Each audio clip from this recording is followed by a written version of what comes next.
Child line 1098 की team ने रुकवाया बाल विवाह। जिले के सिमगा थाना के अंतर्गत ग्राम बनसाकरा के एक नाबालिग लड़की की शादी उसके परिवार द्वारा कराया जा रहा था, जिसकी गुप्त सूचना 1098 चाइल्ड लाइन को प्राप्त हुआ। चाइल्ड लाइन 1098 बलौदा बाजार की टीम द्वारा तत्काल मौके पर पहुंचकर उक्त शादी को रुकवाया गया। विवाह स्थल पर ग्राम बेमेतरा कातल बोर्ड से बारात आया हुआ था। दोनों परिवारों को समझाइश देते हुए वधू पक्ष को विशेष समझाइश दी गई, जिस पर उनके द्वारा शहर से ही बालिका के 18 वर्ष पूर्ण होने के उपरांत ही विवाह किए जाने के लिए अपनी सहमति प्रदान की गई। इसके साथ ही विवाह को स्थगित करने तैयार किया गया। अधिकारियों द्वारा समझाइश दिए जाने पर उन्होंने उक्त बालिका का विवाह 18 वर्ष के बाद ही किए जाने की शपथ पूर्वक कथन दर्ज कराया। बालिका व परिजनों को बाल कल्याण समिति बलौदा बाजार में समझाइश हेतु अलग से बुलाया गया है। साथ ही उन्हें बाल विवाह प्रतिषेध अधिनियम 2006 में उल्लेखित प्रावधानों के बारे में बताया गया कि 18 वर्ष से कम आयु की बालिका व 21 वर्ष से कम आयु का बालक का विवाह करना या न कराना अपराध है, और जो व्यक्ति ऐसा करता है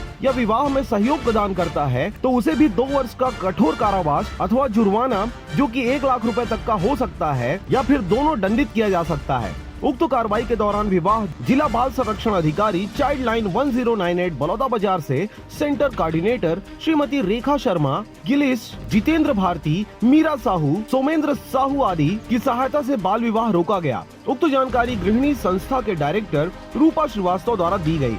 बलौदा बाजार से मनहर बंजारे की रिपोर्ट RJ रमझाझर।